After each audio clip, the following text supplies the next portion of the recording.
Damn. I was kind of hoping for like bloodshed.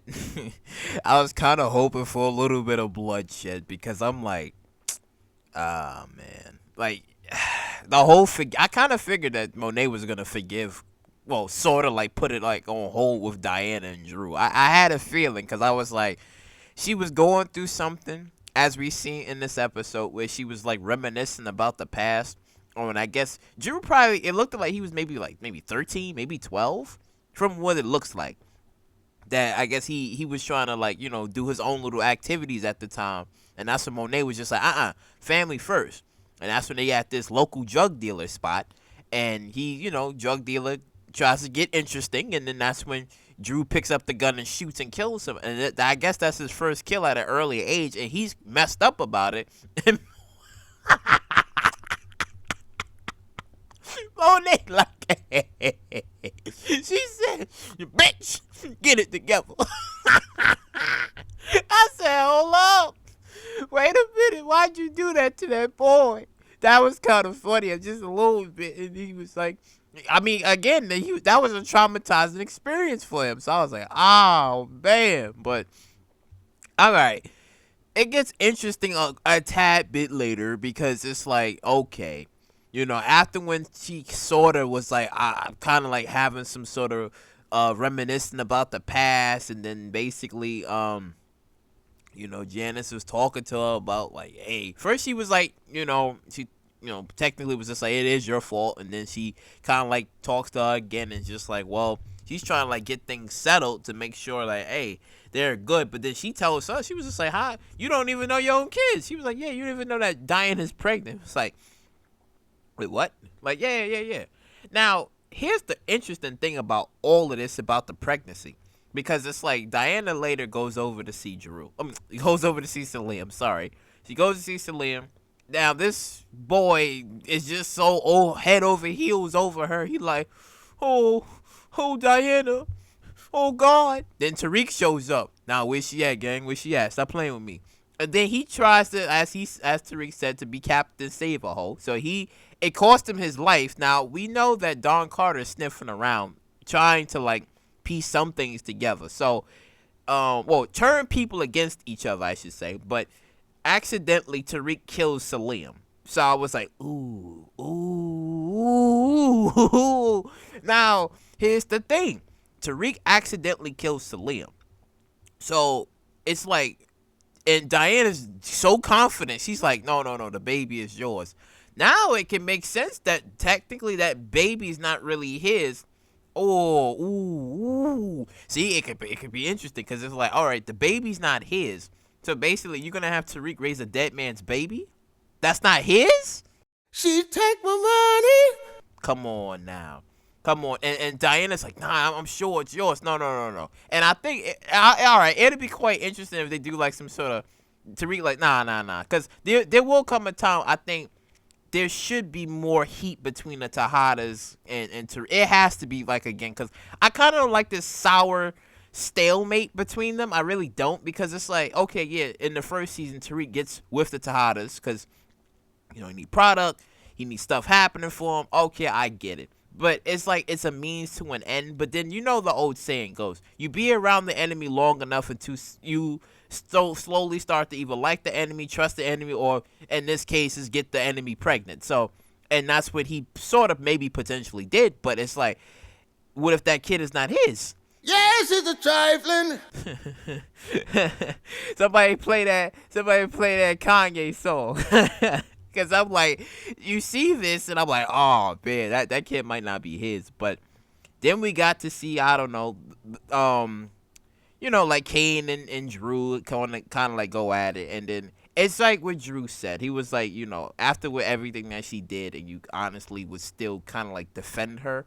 And it's like, you can see it in Kane's face. He was like, yeah, well, I had to put that to the side. And as he said, he was hurt. But it seems like, I think, and deep down, I think Kane probably did want his own father to be gone. Because, remember, as he said, he was telling Drew, he was like, well, he comes out of prison and he names you number 2. So it really got under Kane's skin a little bit, because it was just like, yeah, he loved him, but it's like, it was always about Drew. But Kane, Lorenzo kind of like overlooked Kane.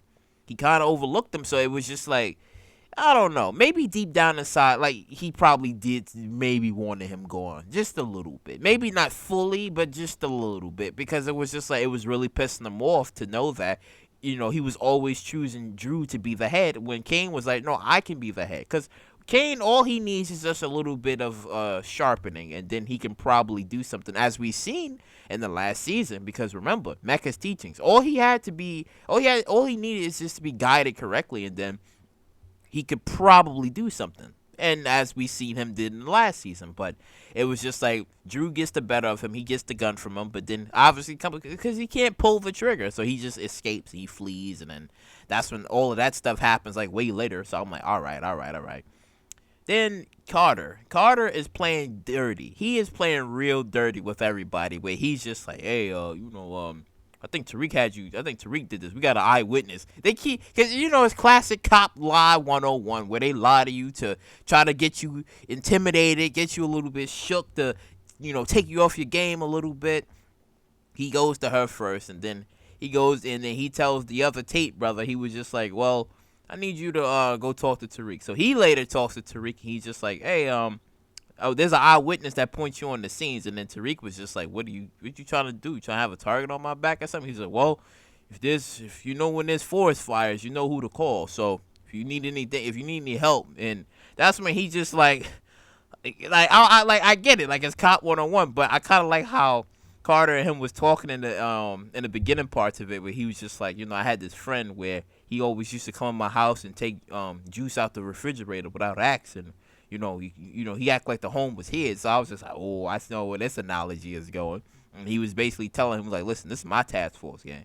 You ain't gonna come up in here and try to tell me anything different. You gonna fall in line. So he basically had to check his ass, because he was like, hold up here, you talking about some tying knots together. I mean, even though, he came in with the information, he told Carter, he was just like, well, this Zion guy, he's been supplying drugs through different organizations for years. So he gave him the information. So it's on the table that Carter is just putting the pieces together to try to see what he can actually do. Even though he did tell Monet about it, and then Monet later tells Tariq that she know it was him that actually, pulled the shots off at him. So she comes along and said, nah, ceasefire. Like, I know it was you, even though it wasn't.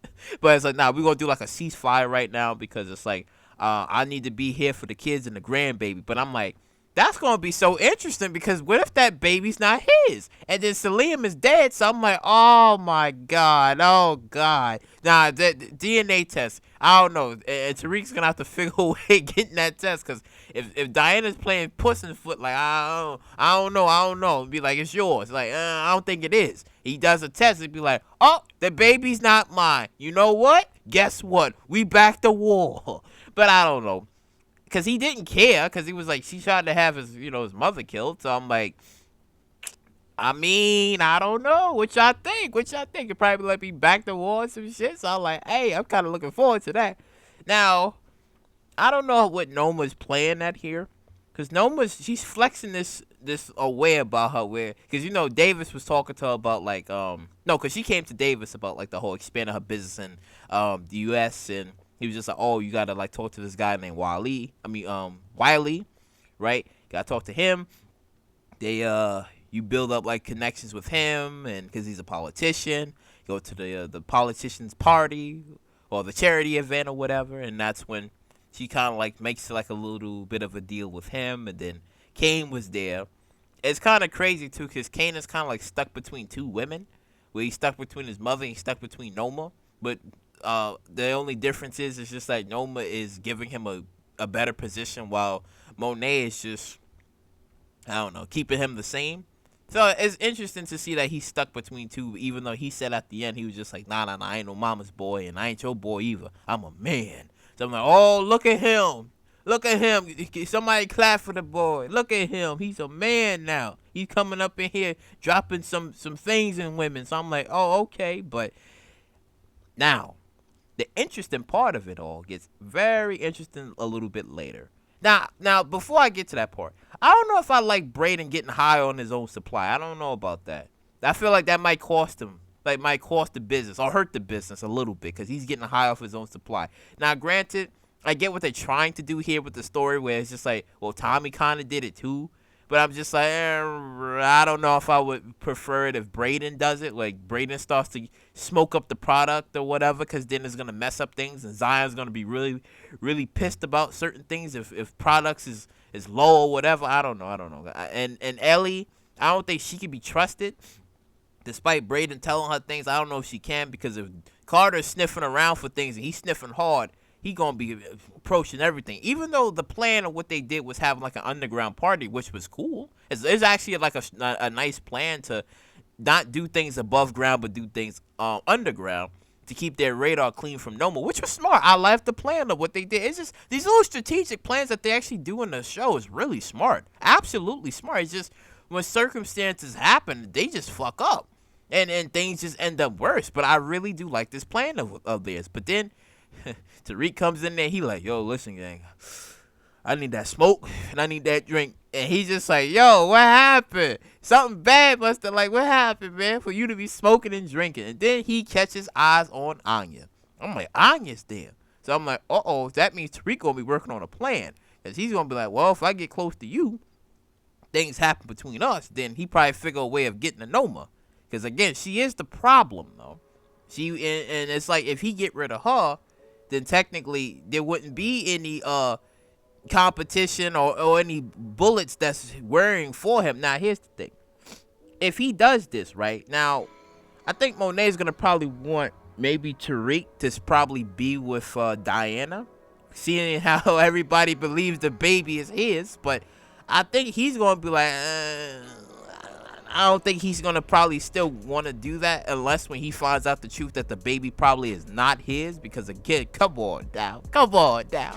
And he's going to be working a way of trying to, like, get rid of Noma. So, and the only best bet in course of action is to do that, is to get with Anya. Now, again, if Noma finds out about this, Tariq is going to be a target again. But, I mean, he's still going to be screwed either way. Because if she finds out about him dealing or about Anya and Tariq, then sure. Because here's the thing. Because Anya's already going through her own personal problems. Because, you know, Noma's being so overly protective, as she should. Because it's like she's dealing with dangerous people on a day-to-day basis. She's in the criminal life. So it's like she has to be, because her family could be a target. And this is why she kept her daughter protected for years. And being in the game, so she had other people do like the dirty work for her, like having Mecca be like the face of it all. So if anything happens, he could be like the snitch and the fall guy or whatever. So it was just like she had things in place. But now that everything is in the old, Kane and Effie, I should say, saw Anya, and now Tariq sees Anya. So it's just like, okay, you have a play here, right? But I think Tariq is gonna go for like the smarter plan here to try to figure a way of getting close to her so he can take out Noma and then basically be clear of all charges from everybody. But then here's the problem. You have Carter that's still around, and he's going to investigate and be like, wait a minute, what happened here? So you have on the cameras that Monet showing up at the motel trying to kill Drew and Diana. You have that part, because there was like a camera there. Hopefully they add that into an effect. And then you have like the death of Selam, which is also going to be quite interesting, because they're going to be like, wasn't Selam and Diana a thing, or what happened here? So there's a lot of these things that they actually going to do, and it's going to be quite interesting. I'm telling y'all. Episode 5. I got to see that trailer, because episode 5 is that. Woo, that's going to get real good. But, comment down below what you guys think of this episode. What you guys think about everything, because so far, it was a stalemate. I wouldn't say it was all right, but it was a stalemate. It kind of left like a little sour taste. I was just like, I don't know. I kind of wanted some bloodshed, but I know they're gonna probably be saving that for the rest of the episodes to come in the future, where there will probably be a massive war again, or some bloodshed. So I'm just sitting down and just waiting. But overall, like, comment, subscribe, and share, and I'll catch you all in the next one.